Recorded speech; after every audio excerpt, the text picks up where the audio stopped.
So I know that when it comes down to love, marriage, or even just relationships in general, people are very comfortable saying, I would for you. I would for you. Well, I think this is one film that absolutely puts that phrase, that statement, that theory to the test.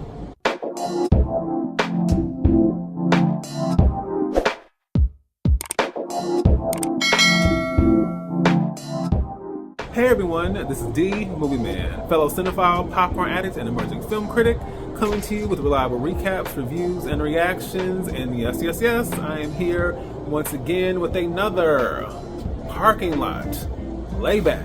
All right, yes. And naturally, I am here to give my thoughts just a little bit ahead of its premiere date on Black Bag, directed by Steven Soderbergh and starring Cate Blanchett, Michael Fassbender, Marisa Abela, Naomie Harris, and many, many more. Story-wise, this film is centered around Catherine Woodhouse, an intelligence agent suspected of betraying the nation. As a result, her husband, a legendary agent himself, must face the ultimate test of loyalty to his marriage or to the nation. So, naturally, I'm going to start with my pros. Wow. wow. I have to start just by saying that. But let me first start, of course, by mentioning our director. As I mentioned before, our director here is Steven Soderbergh. He's previously directed the films Erin Brockovich, Traffic, the Ocean's Trilogy, Logan Lucky, the Magic Mike Trilogy, and most recently, the film Presence this past January. It's interesting because Steven Soderbergh is a name I'm very, very familiar with. And I've watched quite a few of his films. However, I never really had the experience of seeing them quite like this. And considering that his filmography is varied and diverse, especially with those trilogies, I think that going in, I didn't necessarily know what to expect from this film. But wow, I just think that there is something so distinctive about this film. And I think when it comes to certain films within a specific genre, you can become very used to the formula of them or the structure of them. Just in some way you expect, okay, this is what's going to happen, and this is going to happen, and da-da-da-da-da-da-da-da. And my biggest worry was, since this is a film about spies, about agents, I was worried we were going to get caught up in the back and forth. This person turns on this person, this person turns on this person, and then this side is on that side, but they're actually on the other side. And even though we thought it was one side, there's actually more than one side. Like, it gets very confusing and convoluted, unless, of course, the structure of everything is done the right way.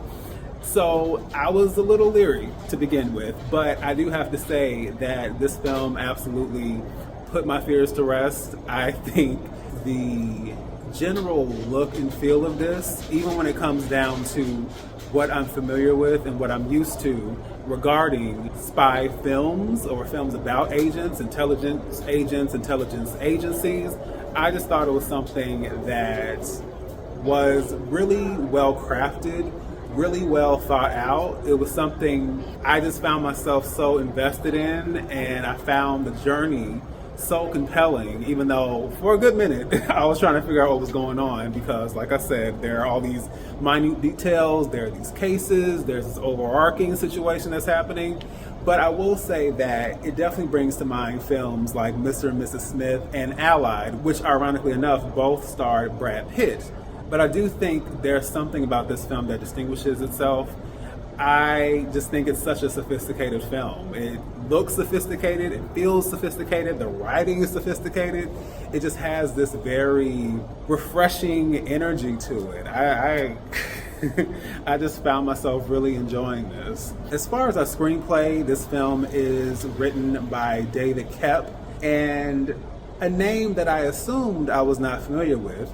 But my very first experience with him as a writer was with the film Death Becomes Her, which I have to tell you is one of my all-time favorite films. He's also written for the films Jurassic Park, Mission Impossible, and Spider-Man. And as a result of that, he is actually the fourth most successful screenwriter of all time with regard to box office receipts, which so far have added up to $2.6 billion.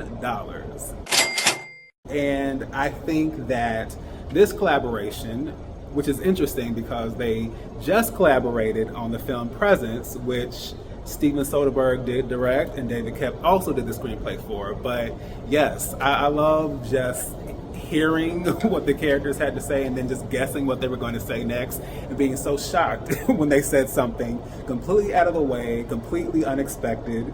And I love the fact that with the writing there was this very subtle wit and humor woven through the film and through the story.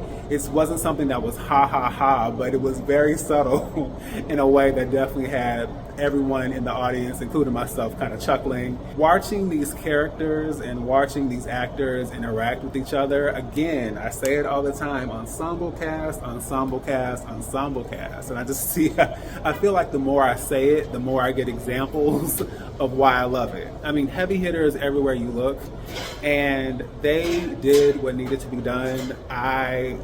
I'm telling you, I don't know what was better. The fact that they were in the film, their performances, their dialogue, like I couldn't tell you what was the best out of everything, but I will say everyone absolutely did their job. If I haven't said it before, I don't know if I have, but Cate Blanchett is easily one of my all-time favorite actresses. I was first introduced to her in the film Elizabeth and The Talented Mr. Ripley. I couldn't quite tell you which one I saw first. I think it was The Talented Mr. Ripley, but that was also followed by the Lord of the Rings trilogy, The Aviator, Notes on a Scandal, and Elizabeth, The Golden Age. Just those films alone. I couldn't even begin to express what the experience of watching those films were, much less watching her performances in those films. But yes, I think she has proven to be an actress that, for the most part, does no wrong. I'm going to assume that Borderlands, I'm going to assume that she had to do somebody a favor or that somebody held her at gunpoint because, yeah, I don't know what happened there. And I kind of assumed since she was in, I'm like, okay, well, maybe this is going to be, I tried to watch it and that is not the case. However, the same can definitely be said for Michael Fassbender because he's another one who is a masterful actor in so many ways. Of course, I was introduced to him in X-Men First Class as Eric Lyncher, aka Magneto, or the young Magneto, if you will. So seeing his trajectory as an actor and seeing his performances has also been really enjoyable. But he is another one who kind of fell into the video game adaptation trap because Assassin's Creed, absolutely not. However, I can definitely say that the two of them as this husband and wife playing what seems to be this cat and mouse game, I enjoyed that so much. And they just worked so well together. I appreciated the chemistry as well as the chemistry that they had with the supporting characters. I can't even begin to tell you. Marisa Abela, I understand that she got roped into that Back to Black situation, the Amy Winehouse biopic that got kind of trashed for the most part. Even though I don't really want to see it, I'm kind of interested. I feel like I've heard good things about her performance, and it's more so everything else that's kind of surrounding that. That was the general issue. But I'm kind of interested in just watching it potentially for her performance because I thought she was great. She was definitely one of the standout supporting characters for me, which is saying a lot because every supporting character is on point. We also have Naomie Harris. I was introduced to her as Tia Dalma in Pirates of the Caribbean, Dead Man's Chest, and Money Penny in Spectre, No Time to Die, Skyfall. And last but not least, we have Pierce Brosnan. That's another one who I not only grew up with, but experienced very, very early in my movie watching experience. I'm talking about Mrs. Doubtfire was one of the few VHS tapes that I had in the very first home I ever lived in back in Gary, Indiana. And so going from that then to GoldenEye and everything else he's done past that point, it's really been something that's been enjoyable. So I just think, again, overall, the Ensemble Cast really did their thing. And I enjoyed all of that so much. I also have to give another shout out to Steven Soderbergh for being our cinematographer here. He's doing double duty. He's taken on a dual role here.